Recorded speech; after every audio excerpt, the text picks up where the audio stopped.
Si David sa Adulam at Mizpa. Ika-22 kabanata. Umalis si David sa Gat at tumakas papunta sa kuweba ng Adulam. Nang mabalitaan ito ng mga kapatid at kapamilya ni David, pinuntahan nila ito para samahan siya. Sumama na rin kay David ang mga taong nababahala, lubog sa utang, at hindi kontento sa buhay. Umabot sa 400 ang kanilang bilang, at si David ang naging pinuno nila. Mula rito pumunta si David sa Mizpa, na sakop ng Moab, at sinabi niya sa hari ng Moab, "Nakikiusap ako na payagan ninyo na dito muna manirahan ang aking mga magulang, hanggat hindi ko pa natitiyak kung ano ang kalooban ng Diyos sa akin." Pumayag ang hari, kaya iniwan niya ang kanyang mga magulang sa hari ng Moab, habang nandoon siya sa matatag na kublihan. Isang araw sinabi ni Propeta Gad kay David, "Umalis ka na rito sa pinagtataguan mo at pumunta ka sa Huda." Umalis nga si David at pumunta sa kagubatan ng Heret. Ang pagpatay sa mga pari ng Nob. Nabalitaan ni Saul na nahanap na sina David at ang kanyang mga tauhan.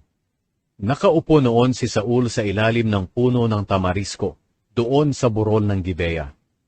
May hawak siyang sibat, at nakapalibot sa kanya ang kanyang mga opisyal. Sinabi ni Saul sa kanila, "Makinig kayo mga taga-Benjamin. Pinangakuan ba kayo ni David na bibigyan kayo ng bukid at ubasan?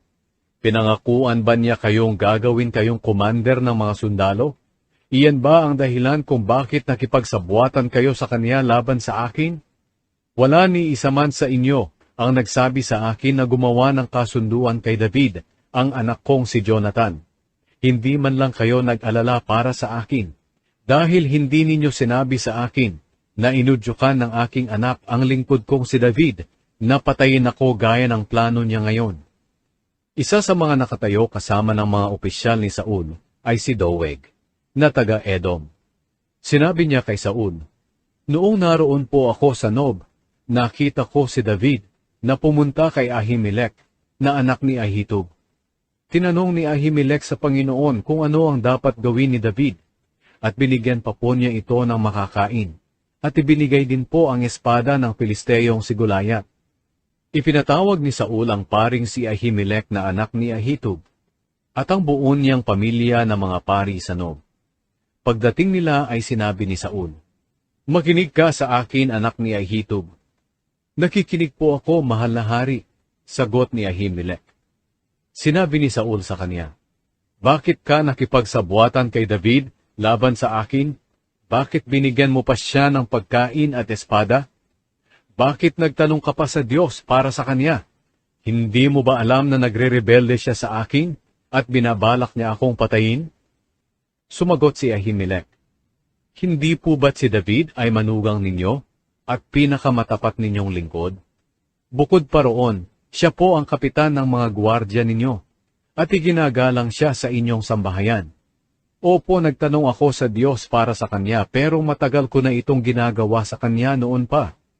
Nakikiusap po ako, huwag ninyo akong akusahan, pati na ang sambahayan ko sa bagay na ito, dahil wala akong nalalaman sa mga plano niya laban sa inyo." Pero sinabi ng hari, "Siguradong mamamatay ka, Ahimelech, kasama ang buo mong pamilya." Inutusan ni Saul ang mga gwardya sa kanyang tabi, "Patayin ninyo ang mga paring ito ng Panginoon, dahil nakipagsabuatan sila kay David. Alam nilang tumakas si David mula sa akin, pero hindi nila sinabi sa akin." Pero hindi ginalaw ng mga opisyal ng hari ang mga pari ng Panginoon. Kaya si Doeg na lang ang inutusan ng hari na pumatay sa mga pari, at pinatay naman sila ni Doeg. Nang araw na iyon, 85 pari ang pinatay ni Doeg.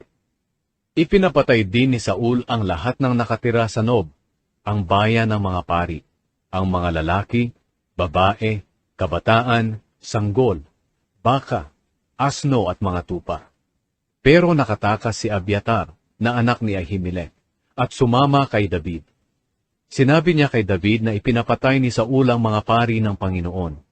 Sinabi ni David kay Abiatar, "Nang makita ko noon si Doeg nang pumunta ako kay Ahimelech, alam ko nang magsusumbong siya kay Saul. Kaya pananagutan ko ang pagkamatay ng buong sambahayan mo. Sumama ka na lang sa akin, dahil iisa lang ang gustong pumatay sa iyo at sa akin.